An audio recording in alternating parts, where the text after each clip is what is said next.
Las disculpas de la Liga Feminista llegaron días después a manos de la bibliotecaria en forma de 12 rosas Comme de Chambord. Una docena de rosas habría bastado como medio formal de presentación de excusas, pero una docena de Comme de Chambord eran algo más que excusas, era un exquisito tratado de paz. La bibliotecaria advirtió inmediatamente la experta mano de Hortensia Villette en la elección de las flores, de la misma forma que detectó la de Herminia Trumont, quien sino ella, en los versos isabelinos que encabezaban la tarjeta. Ve y coge una estrella fugaz, fecunda la raíz de la mandrágora. Dime dónde se ha ido el pasado, o quién hendió la pezuña del diablo. Enséñame a escuchar el canto de la sirena, a apartar el aguijón de la envidia, y descubre cuál es el viento que impulsa una mente honesta. Debajo del poema leyó: Queridísima Prudencia, ¿podrá perdonarnos algún día? No la culparíamos si no pudiese. Desoladas, arrepentidas y profundamente avergonzadas, le enviamos un poco de vieja belleza envuelta en nuestras más sinceras disculpas. Postdata. A Herminia le pareció que los versos de John Donne le alegrarían el día. ¿No son maravillosos? Desde luego que sí, murmuró satisfecha la bibliotecaria mientras sumergía su delicada nariz en el ramo. Desde el día de aquel desgraciado incidente, la señorita Prim no había dejado de pensar en la peculiar idiosincrasia del grupo femenino que la había acogido en San Ireneo.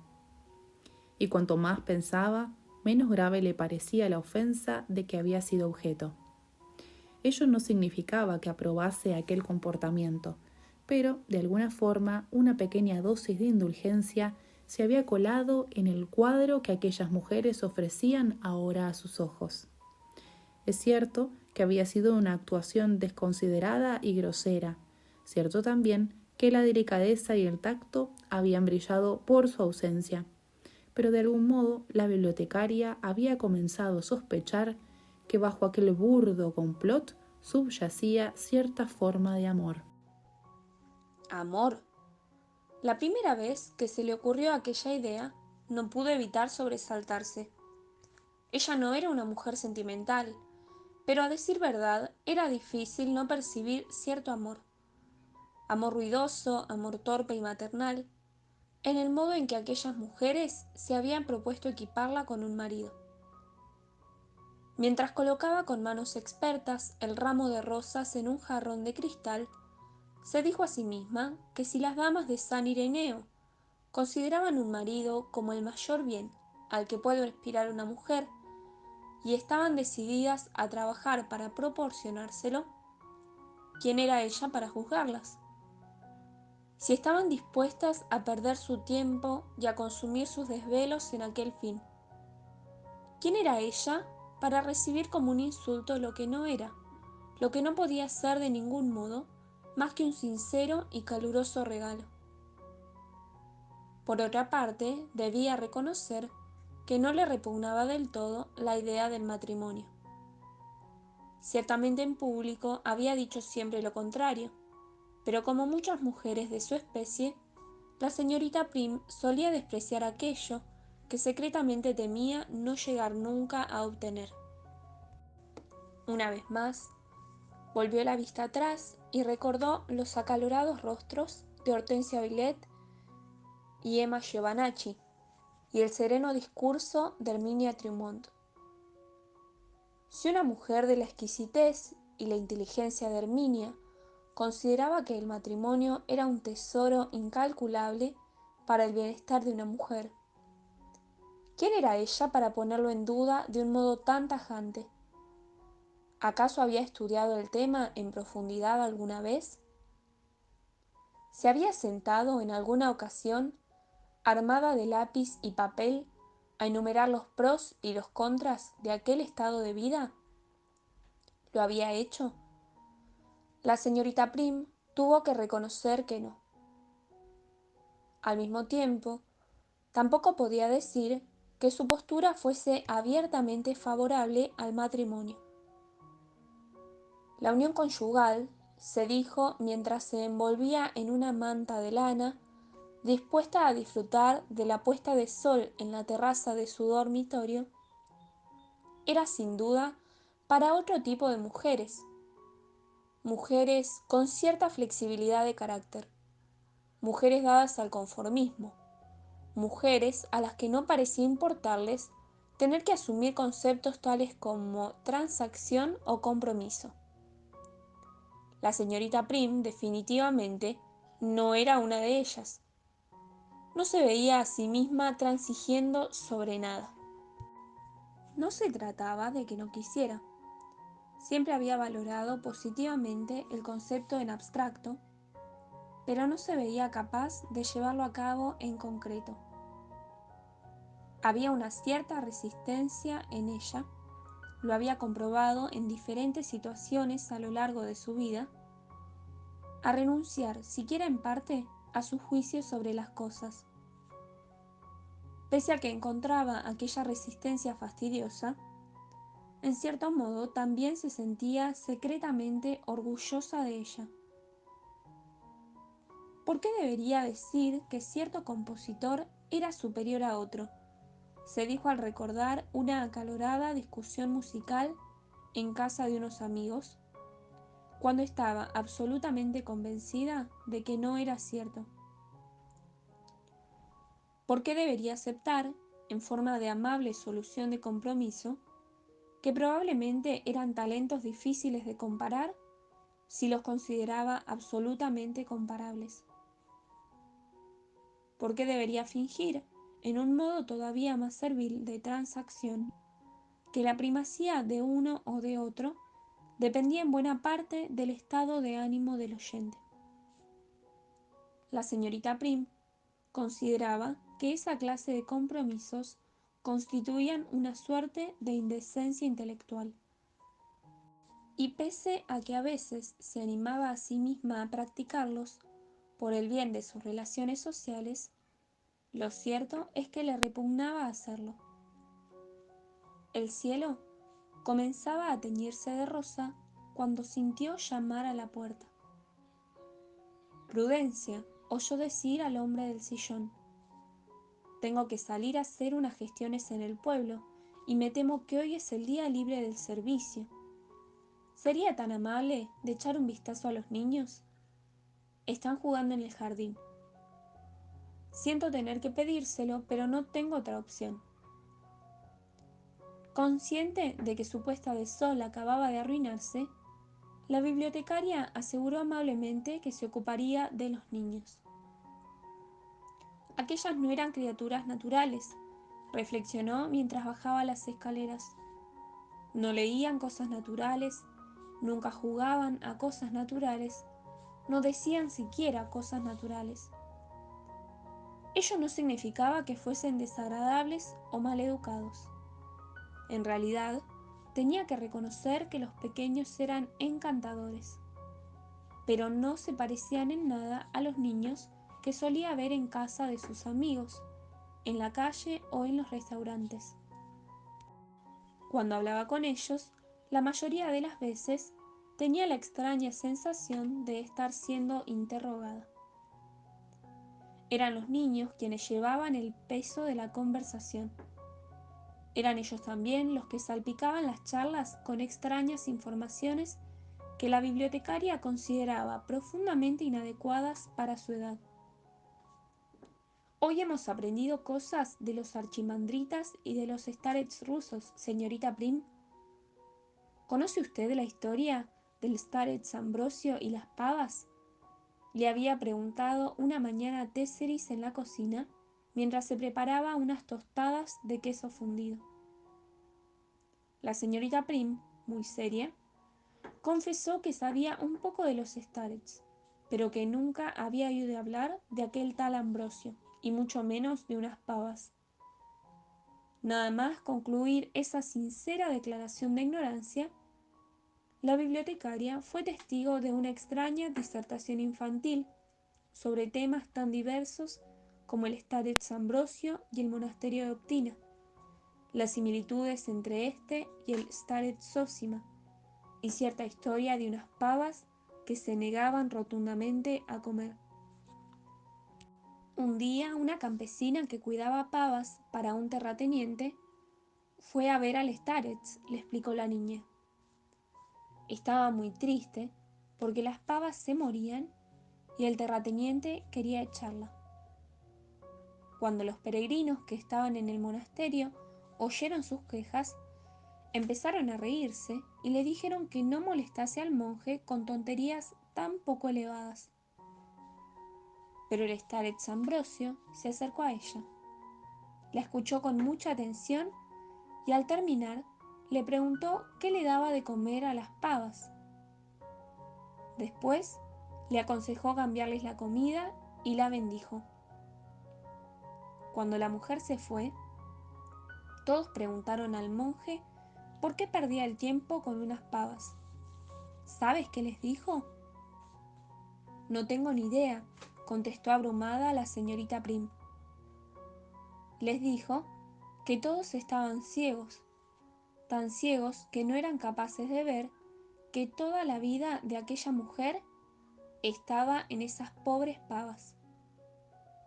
El starets Ambrosio no dividía los problemas en grandes o pequeños como lo hace todo el mundo.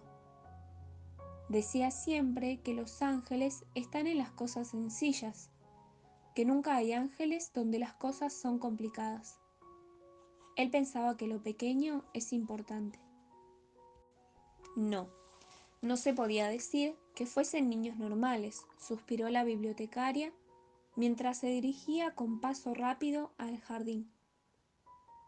Tras cruzar el desnudo paseo de hortensias, torció a la derecha para adentrarse en un cenador formado por las copas de 6 grandes plátanos cuyas hojas habían comenzado a caer. Allí, sobre 2 viejos bancos de hierro, estaba el cuartel general infantil de la casa. Cuando vieron a la señorita Prim entrar en su santuario, los niños se separaron inmediatamente.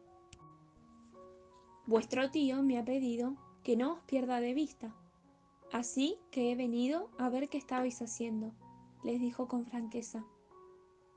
No estamos haciendo nada, solo leíamos un libro de cuando éramos pequeños, respondió Septimus.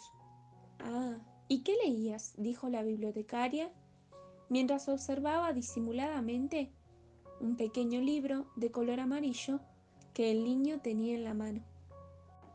La historia de un sapo al que le encantaba conducir, contestó éste con el aire de superioridad de quien cree tener un secreto imposible de adivinar. La señorita Prim sonrió con benevolencia. ¿Un sapo amigo de un topo, una rata y un tejón?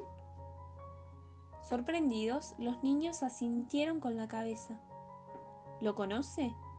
Es un viejo libro, bastante viejo. Ya existía cuando la abuela era pequeña. Es bastante antiguo, dijo Septimus con infinita seriedad. La bibliotecaria ahogó otra sonrisa. Lo he leído y también lo he estudiado. ¿Estudiarlo? ¿Por qué? Si solo es un libro de niños, exclamó Tesseris con los ojos muy abiertos. La señorita Prim se cruzó de brazos y miró al horizonte sobre las cabezas de los pequeños. Porque es algo más que un libro de niños, es literatura, y la literatura se estudia, se analiza, se buscan influencias, se investiga qué se quiso decir con ella. Los niños la miraron fijamente mientras la suave luz de la tarde, que se filtraba a través de las amarillentas hojas de los árboles, dibujaba sombras vacilantes en sus rostros. Nuestro tío dice que hacer eso con los libros es estropearlos, señaló por fin Septimus. Él odia todo eso de los análisis de textos. Nunca nos ha obligado a hacerlo. Una oleada de fría indignación recorrió el ánimo de la bibliotecaria. Ah, sí, murmuró con acritud. ¿Así que dice eso? Me cuesta creer entonces que haya conseguido que reconozcáis a Virgilio a partir de un solo verso. ¿Es posible hacer eso sin estudiar o analizar? ¿Acaso no sabéis partes de la Eneida de memoria? Creo recordar que fue eso lo que presencié la tarde en que llegué aquí. Sabemos muchas partes de poemas o historias de memoria. Es lo primero que hacemos, con todos los libros, dijo Téseris con su suave voz. Pero él dice que así se aprende a amar a los libros, que tiene mucho que ver con la memoria. Dice que cuando los hombres se enamoran de las mujeres, aprenden de memoria su cara para poder recordarlas después. Se fijan en el color de sus ojos, en el color de su pelo, en si les gusta la música, si prefieren el chocolate o las galletas, cómo se llaman sus hermanos, si escriben a diario, si tienen un gato. La señorita Prim dulcificó un poco su expresión. Allí está otra vez aquella extraña, oscura y concentrada delicadeza. Aquel irritante ego masculino mezclado con inesperados retazos de delicadeza. Con los libros es igual, continuó Téseris. En clase aprendemos partes de memoria y los decimos en voz alta. Y luego leemos los libros, los discutimos y después los volvemos a leer. La bibliotecaria se quitó cuidadosamente la chaqueta y se sentó en el banco. Así que vuestro tío cree que hay que disfrutar los libros, no analizarlos. Sí, pero no lo dice solo de los libros, también de la música y de los cuadros. ¿Recuerda el día en que usted llegó? Vio el icono de Rubloff y lo midió con un compás. ¿Se acuerda?, preguntó Téseris. La señorita Prim enrojeció ante la sospecha de que aquella criatura estuviese a punto de cuestionar su forma de aproximarse al arte. Me acuerdo, dijo secamente. Usted no me hizo caso cuando le dije que ningún mayor me había ayudado a pintar el icono. Los mayores me habrían dicho que utilizase el compás. Mi tío me dijo que un icono es una ventana entre este mundo y el otro, que así lo aprendió él de los viejos starets, que así lo enseñan, y también los ancianos atonitas, y que así se han pintado siempre. La señorita Prim se movió nerviosamente en su banco. Había algo perturbador en aquellos niños, aunque no podía explicar muy bien qué era. Algo inquietante, que convivía con una luminosa y soleada inocencia y con aquella ternura con la que veneraban cada una de las palabras que salían de la boca del hombre del sillón. Le queréis mucho, ¿verdad? Me refiero a vuestro tío. Sí, dijo el pequeño Deca, al tiempo que sus hermanos asentían con la cabeza. E inmediatamente añadió, él siempre dice la verdad. ¿Es que el resto de la gente miente?, preguntó la bibliotecaria, sorprendida por aquella respuesta. La gente miente a los niños, dijo Septimus con gravedad. Lo hace todo el mundo y nadie cree que está mal. Cuando murió nuestra madre, todos nos dijeron que se había convertido en un ángel. ¿Y no es así?, murmuró conmovida la señorita Prim. Septimus miró a su hermana, que sacudió la cabeza a ambos lados con firmeza. Ningún hombre puede convertirse en un ángel, señorita Prim. Los hombres son hombres y los ángeles son ángeles. Son cosas distintas. Fíjese en los árboles y en los ciervos. ¿Cree usted que un árbol podría convertirse en un ciervo? La bibliotecaria negó con un gesto. A lo mejor es una forma de explicarlo, o quizá una leyenda. ¿Y qué tienen de malo las leyendas? ¿Qué me decís de los cuentos de hadas?